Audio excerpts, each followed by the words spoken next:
What's good, nerds? I want to wish you all a happy new year once again. I hope everybody's vacation has gone great. I hope your new year is off to a wonderful start. Happy New Year, bitches. I am your boy Jay. I am the Cardinal of Criterion, the Criterion Choir Boy. I am the Vicar of Vinegar Syndrome, and importantly, most importantly, the Bishop of Bull Moose. And I took a little visit to Bull Moose recently. I'm going to tell you all about that momentarily. But today I thought I would put aside my bitching about Vinegar Syndrome Subscriber Week. I really don't have that many complaints about Subscriber Week other than the fact that I'm not doing a backflip to give them my money. I'm going to wait a little bit, make them wait a little bit to get my money. Damn, that smells like weed. Ooh, yeah, I like that. So today I'm going to take a little break from that, my other ranting and such, to show you guys the shit I got in December. As I like to do at the beginning or near the beginning of each month, I like to review my previous month's purchase with you guys. I don't like to do a ton of showing off of physical objects and stuff that I own on this channel. It's not a big thing I get into, hauls and unboxings and other such commercialization and stuff, but I figure once a month I can show you guys the stack of movies that I acquired, and I never noticed that before.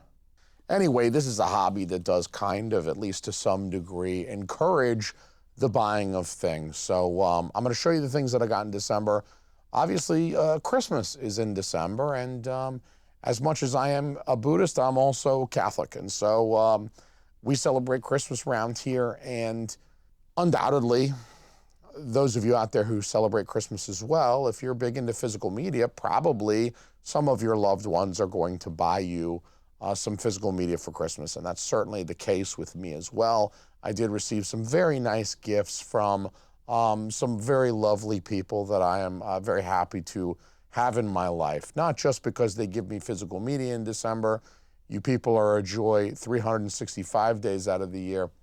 I've got a big stack. I did pretty well in October. I think I had a great month, but December was not a great month. I bought a lot of shit in December, so I'll get cracking in the interest of trying to keep this video short, but I am going to take another sip of this beer that smells like weed for some reason. This is some hoppy shit right here, but I think they got the hops mixed up for weed. That smells just like weed. I'm sorry. That doesn't even smell like beer. It smells like weed. Let's see what it does to me. First one I got to show you, it's at the top of the pile. Got this from my wife for Christmas. This is Tokyo Pop. It's a Kino Lorber. Look at that thing, no slipcover, have an ass. I don't think this one ever came with a slipcover. I did extensive research online, and I can't find anybody trying to sell a slipped cover of this, so I'm going to assume it never came with a slipcover, but I got a guy who knocks off slipcovers. Also from my wife, I got the Thin Man box set of Blu-rays, of course. There was a box set of the Thin Man films released on DVD. And if I ever encounter that used at a good price, I'll buy it just to have it. But this is all of the Thin Man films, 6 films, and you really need to see the Thin Man. You ought to own these films if you don't. This is like $50 on Amazon. It's 6 movies. That's very affordable price point per movie for Warner Archive. Warner Archive, put some respect on the name. They do good Blu-rays. They do good 4Ks as well, but they only just started dibbling and dabbling in the 4K. They've been doing Blu-rays for many, many years. And I have watched the first Thin Man on Blu-ray. After I got this, I popped this in, I don't know, the 26th or the 27th. It was about a week ago. I popped this bad boy in. I checked it out. I can't vouch for the other 5, but for $50, for less than $10 per movie, it looked fantastic for that price point. I don't think there's a ton of special features, which is a shame. I would love some more special features. I love Nick and Nora. I love the Thin Man. If you don't love the Thin Man, that tells me one thing about you. It tells me you've never seen the Thin Man, is what it tells me about you, because you can't see the Thin Man and not love the Thin Man. Great, great film.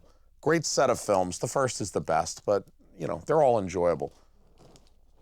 Get yourself educated on the golden age. Also, you know, December, I was having like that Hong Kong cinema hangover. And so it also doesn't help that Vinegar Syndrome had a Black Friday sale, and they put a lot of goods on sale on their Black Friday sale, including Heroes Shed No Tears. This is early John Woo. This is before he did The Killer and A Better Tomorrow and Hard Boiled. This is a John Woo directorial. It's not as early as Last Hurrah for Chivalry, but this is fairly early. This was only a couple of years later, I want to say. This was, I don't know, 4 or 5 years after he did Last Hurrah for Chivalry. He did Heroes Shed No Tears. And I got this very cheap. This was going out of print, which means I got bad news for you, son. Film Movement Classics has discontinued this. This is not available anymore. You can't get this anymore on Vinegar Syndrome's website. I don't know if they lost the rights or if they just dropped it altogether. I don't know. In a year, there might be a better version of this available. Shout might release it as part of their Hong Kong Cinema Classics line on 4K, and I might feel like an idiot for recording this portion of this video, but right now, this thing is gone. You can't get it on Vinegar Syndrome's website, so I'm gonna tell the internet right now to suck it, because I got a copy when there were like 17 left. I got a copy. Now, unfortunately, again, no slipcover. Look at this no slipcover, have an ass. It is hard for me to gloat about this when it doesn't have a slipcover. This one, as well as Tokyo Pop, never had a slipcover. A lot of these earlier Film Movement Classic releases did not have slipcovers. They have since, partnering with OCN and being distributed through Vinegar Syndrome's website, they have since begun issuing slipcovers. Please go ahead and Google the Samurai Wolf slipcover. Samurai Wolf 1 and 2 slipcover is fucking sick. And go ahead and Google that if you don't believe me. But Heroes Shed No Tears is not one I've seen before. This is an early John Woo that I've never seen. Somehow it managed to escape me. I think in the mid-90s when I was really like balls deep in some John Woo, that sounded bad. Anyway, I was balls deep in some John Woo movies, figuratively balls deep in some John Woo movies. The Killer, the Chow Yun-Fat stuff, A Better Tomorrow, all that stuff was much more popular, and it was just harder to find this on VHS. So I did finally grab a copy, and that's awesome. I'm very pleased with myself for now. Ugh, my voice, man. I also got a stack of Steelbooks this month. I managed to get the Clueless 40th anniversary Steelbook box set. This is a box set, comes with the Steelbook, 4K Steelbook inside it. Sorry, showing you the back there. Comes with the 4K Steelbook inside it, as well as like some stickers and some other such nonsense. And I got this on a Black Friday deal from Amazon, and they totally sent me a used copy. Like, this was open, and the J-card was like loose and had been like taped on. Like somebody just took a little Scotch tape and taped the J-card on. Amazon, I think, is doing that a lot more, unfortunately. They are accepting returns. I mean, that's one reason I like shopping at Amazon, is it's fairly easy to get a return.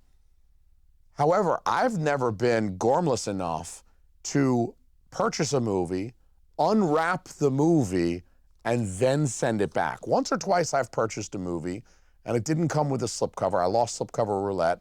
I sent it back, but it was still wrapped. It was still sealed. It was still a new product. I had touched it, but that's it. I hadn't unwrapped it and pulled the fucking J-card off only to stick it back on. This thing came used as fuck, and the only reason I'm not complaining, the only reason I'm not calling Amazon and bitching and saying, you sent me used shit, but you charged me new price for it, is because it was a Black Friday closeout deal. I saved like 30%, and the digital code still worked. So I was gonna test the digital code. If the digital code didn't work, I got gypped. But, sorry, Cameron, I got the digital code, it worked.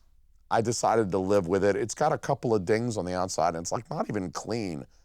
I feel like somebody wiped their dick on this thing. It's not even clean. It's got some schmutz on the outside. Pardon the Yiddish, but it's got some schmutz. Yeah, I'm Buddhist, Catholic, but I also use Yiddish. I'm sorry, what do you want from me? It's got some schmutz on the outside, and I haven't cleaned it yet, and I need to, but it's a little offensive when you buy something new, it's supposed to come new, and somebody else has fucked it first. Do you want to order a fleshlight from Amazon? I don't, okay? Don't do it, because they will send you a fleshlight and you will expect it to be new, and it will still be dripping with some other dude's goo, all right? I almost made that rhyme.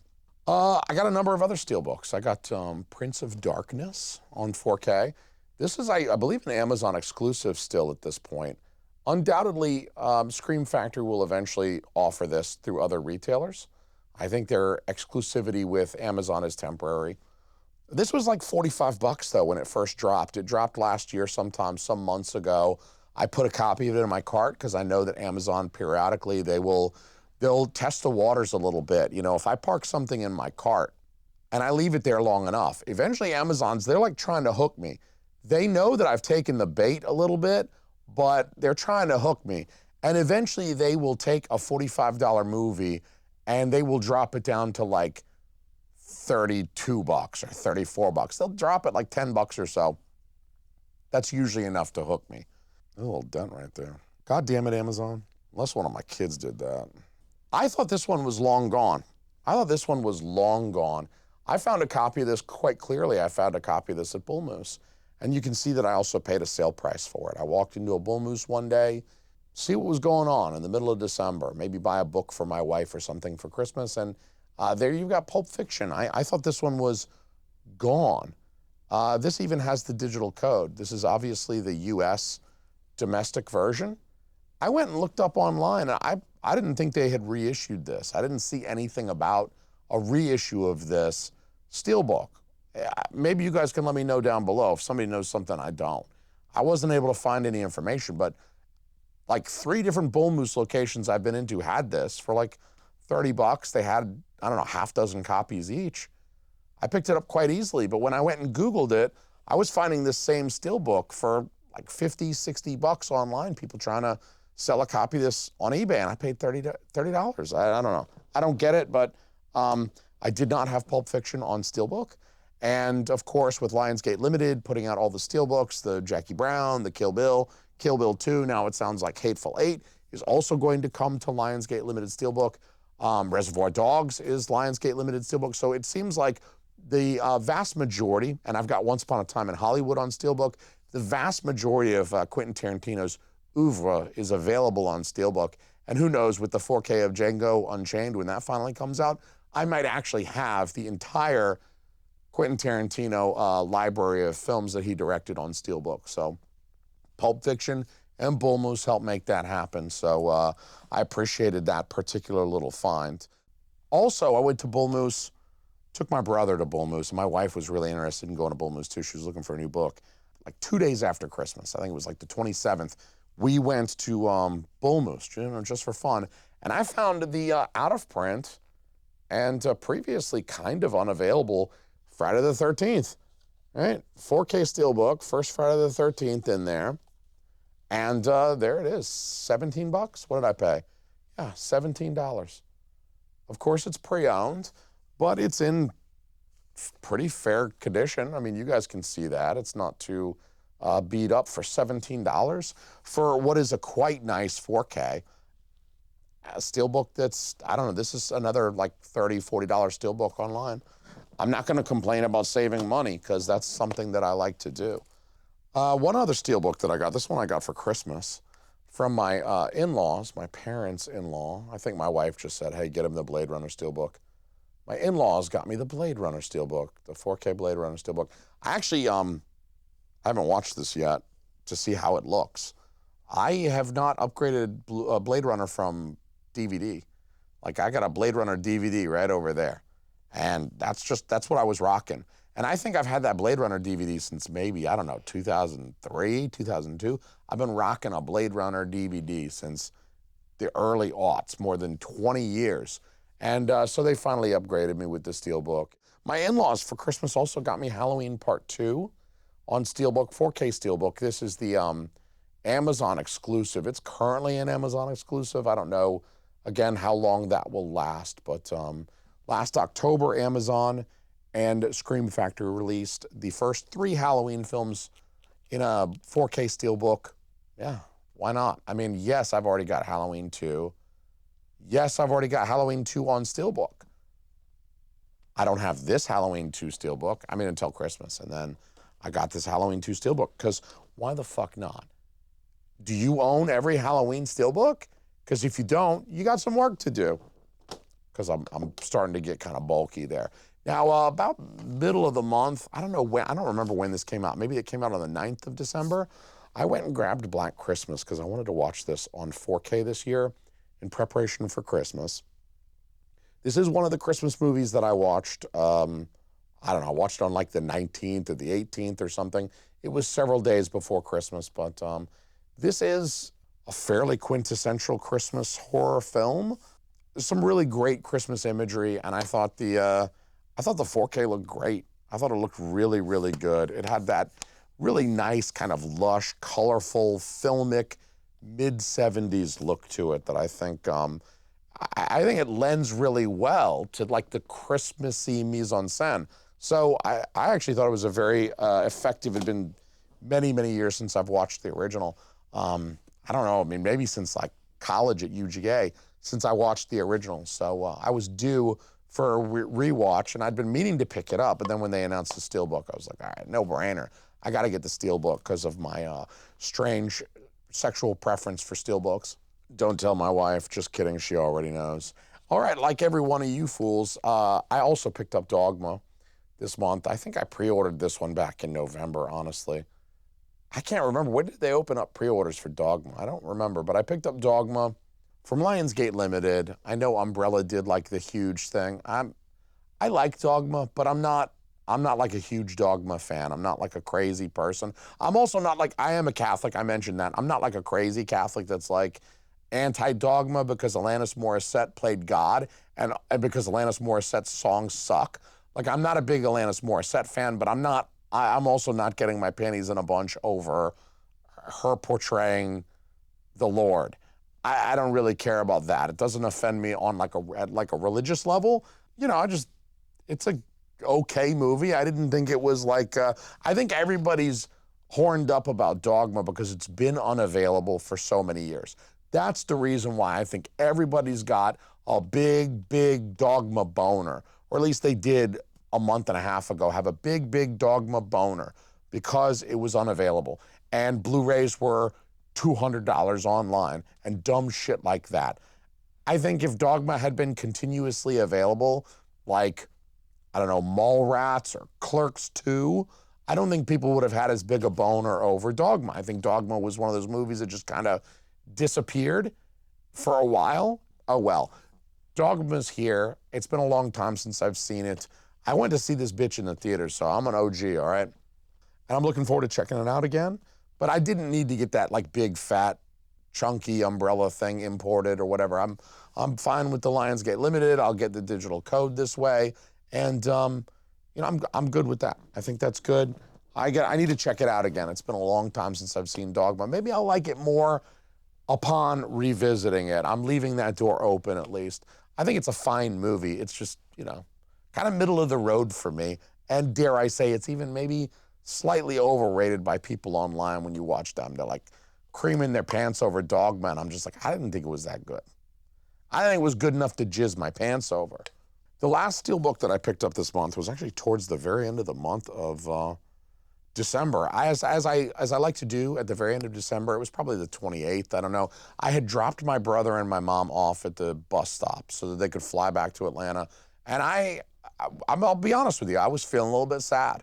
I was feeling a little bit sad because I do very much love my family and I enjoy spending time with them. And when that time comes to a close, because they live so far away, you know, it might be another 6 months before I see them. It might be another year before I see my brother again because he's a bum and he doesn't come up and visit me enough. And I can't fly 4 people down there to visit him. I got to fly four plane tickets. Round trip, that's $1,600 just to get our asses down there. That's before you count any type of lodging or food or entertainment while we're down there. $1,600. He could fly up here for $300, $400. You know, it's just, anyway, I digress, but I was feeling a little sad because I dropped him off, and I was just a little bummed about that portion of the vacation being over and done with because I really had enjoyed my time with my family. And so I took my ass to Walmart to cheer myself up a little bit by looking at 50% off Christmas shit. I was gonna go get some cheap wrapping paper. I was gonna get another Christmas bin to put my decorations in because I need one more bin.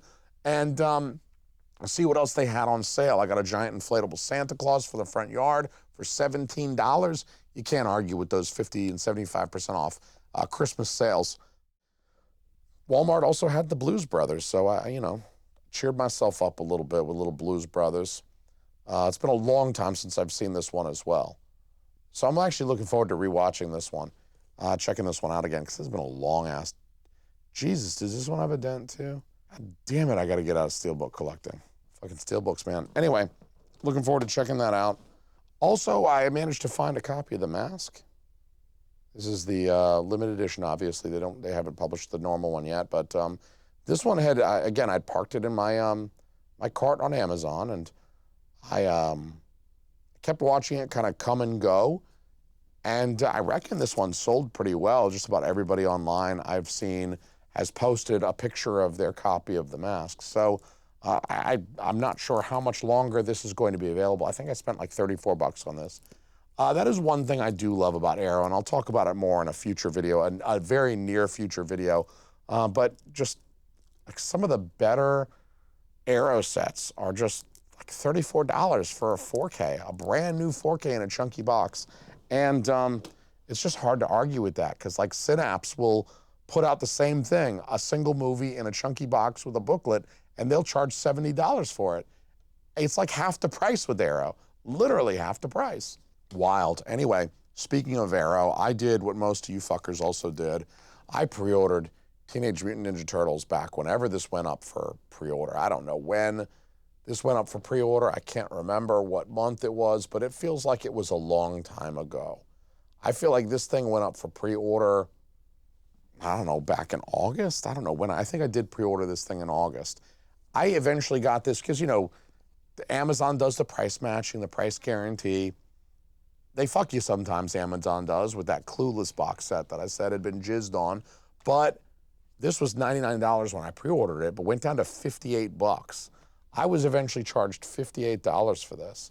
And again, that just speaks to the value of Arrow, because this is 3 4Ks for less than $20 each.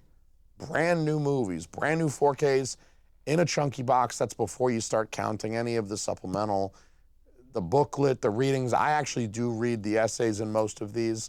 So I do appreciate like the reading material. But again, giant chunky box set, and it was 58 bucks for 3 movies.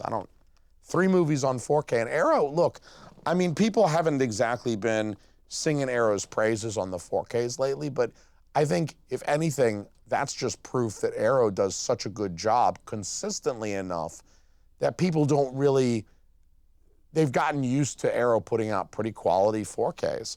And so for less than 20 bucks each, I don't know how you argue with that. Anyway, I also participated in a Black Friday with Vinegar Syndrome, as I mentioned earlier. I got a few titles from their Black Friday in addition to Heroes Shed No Tears.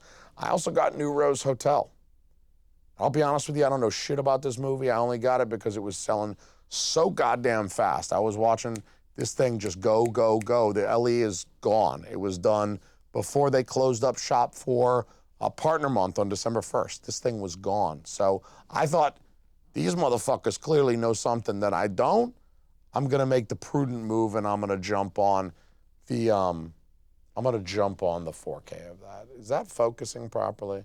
I swear to God. Fucking Sony. New Rose Hotel, I'm gonna check that out also. I received a gift from my man Chase.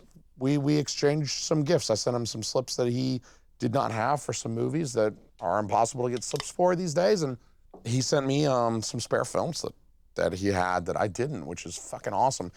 He sent me copies of Texas Chainsaw Massacre and Texas Chainsaw Massacre: The Beginning. I have not seen The Beginning. I've seen the Texas Chainsaw Massacre remake, of course, with Jessica Biel's cute ass, and I'm gonna rewatch that. But I've never seen this one. I am hankering to check it out now that I got these on 4K. I've heard nothing but good things about the 4K for Texas Chainsaw Massacre also. So looking forward to checking that one out. And this one might be the one for the month. I mean, this might be the big one for the month of December. This is the VSU of Roadhouse. VSU of Roadhouse, guys. I didn't have that. I still don't have Showgirls either, but You know, one of these days I will pick that up on eBay for way too much money. But, you know, in the meantime, I am going to be grateful for the generosity of friends, because that is fucking cool. And at this point in time, if anybody wants to talk shit about Chase, I will fucking cut you. Rounding out my Vinegar Syndrome purchases from the Vinegar Syndrome Black Friday, I got the Resurrected. That bad boy was about to sell out, so I had to do what I had to do. That limited edition is gone now, nerds. I'm sorry to be the bearer of bad news, but that slipcover is gone. Look at that slipcover, too. It's pretty baller. We got old Chris Sarandon on the back there. That man got to have sex with a very young Susan Sarandon, right? When she was young and hot. Aren't you jealous? You ought to be. Go back and watch some early Susan Sarandon shit. Go watch her in that classic ghost shit from Kino Cult. Dude, you will be jelly of this, man. She got a waist into my dick in that movie. So I'm looking forward to checking out The Resurrected. I have not yet watched it. I'm also looking forward to checking out Revivor One. This is another one that I bought because it was going very fast. In fact, it had sold out completely and I had missed it. And then for Black Friday, they brought in a few more copies, a few more slipped copies. And in fact, I think all the copies are slipped. I don't think they were selling a standard for Revivor One. I got this one because, you know, I felt lucky that they brought some back and I was able to cop one. And then also I was interested in the material. It's a lot of like archival stuff, a little bit of like the process of restoring film from archives, of putting things back together, reassembling things, you know, to get a finished product that we maybe sometimes take for granted. This is the work that goes in, and it also supports that archival work that Vinegar Syndrome does, which I do believe in. I believe it's important work that they do in that regard. So we'll see if I like anything on that disc. Hopefully I do, but if not, hopefully it'll at least be educational, and it was money going to a good cause, I believe. Now, the thing that I'm probably most excited about that I bought from Vinegar Syndrome during their Black Friday sale is 2 films from Takeshi Kitano. Violent Cop and Boiling Point. These are like, I think, very late 80s or early 90s films from Takeshi Kitano. This is another Film Movement Classics release. I do like Takeshi Kitano. He's a cool looking dude, and he's made some films. Brother was released theatrically here in the United States about, I don't know, 20-ish years ago. It had Omar Epps in it. I don't know if you've seen Brother, but that was my introduction to Takeshi Kitano's work. And after that, having enjoyed that film, after that, I went back and checked out some of his work in Japan. And that man's got range. He's done like some crazy comedy shit as well, which you don't tend to see a lot of in the United States. A lot of his like gangster shit has come over, and, you know, nice slipcover. You can't get that slipcover anymore. I apologize to you nerds out there. This nerd got the last slipcover, y'all. Now, finally, I'll show you the films that I got from Kino Lorber. Kino Lorber was having a sale. Everybody's having sales this time of year, right? I mean, between Black Friday and like Christmas, it's just everybody's trying to get your money, and it worked. I got some very inexpensive Kinos. One thing I respect about Kino, though, Vinegar Syndrome doesn't do this. Arrow doesn't do this. You know, they'll have site sales on Arrow. They'll have, Vinegar Syndrome will have several sales on their website every year. And you can get some really good deals, as I well know, as you well know.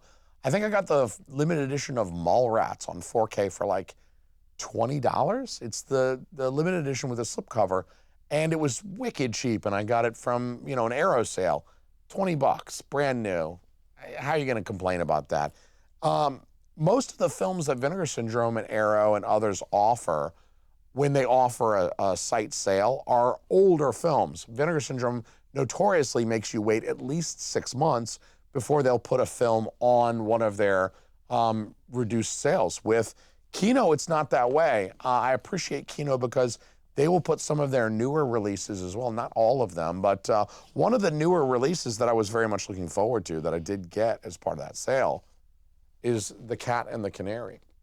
And this is an older film, but as you well know, if you've watched some of my videos, you know I like older films. I like films of the 20s and the 30s, and I'm not scared to buy a large $150 Frank Capra box set of silent films that he made in the 1920s. At least, I don't know, a quarter of the films or a fifth of the films are silent films that Frank Capra made. It doesn't bother me. Cat and the Canary, look at that. That's some beautiful ass cover art. I hope it's in focus. Cat and the Canary, I'm looking forward to checking this out. I don't have my glasses on, so I can't read shit, but this is 1927. My guess is that this is not going to be a talkie. 1927, most films were still silent. But that just looks cool. Check that image out of the hand appearing over that woman, the claw. I'm looking forward to checking this bad boy out. And my wife likes watching older films with me too. So that's a film that was just released by Kino. I got it for 17 bucks for a Blu-ray. Bull Moose is trying to sell me that shit for $32. I paid half. I dig it. I also got Link. I think I paid $16 for this. It's a 4K, and Elizabeth Shue is a cutie. It's a horror movie from the 1980s with Elizabeth Shue in it. For $16, I'm just gonna put it in my cart and go. I've never seen it. I don't think I've seen it. 16 bucks, Elizabeth Shue, 1980s. They've got my number at that point. Speaking of 1980s movies, I got Rent-A-Cop. Why not?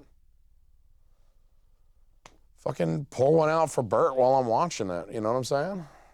Liza Minnelli and them. Fucking mom was in Wizard of Oz and shit. It's from the 80s. This is a Blu-ray, I know, right? Kind of, yuck.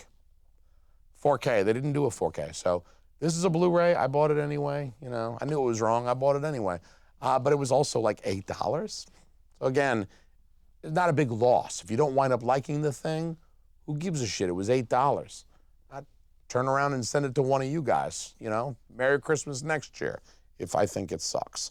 Body parts. I got a hold of Body Parts. I want to say this was another, you know, $16, $17. It's a 4K. This one's not quite as new as the Cat and the Canary, but it's still relatively new.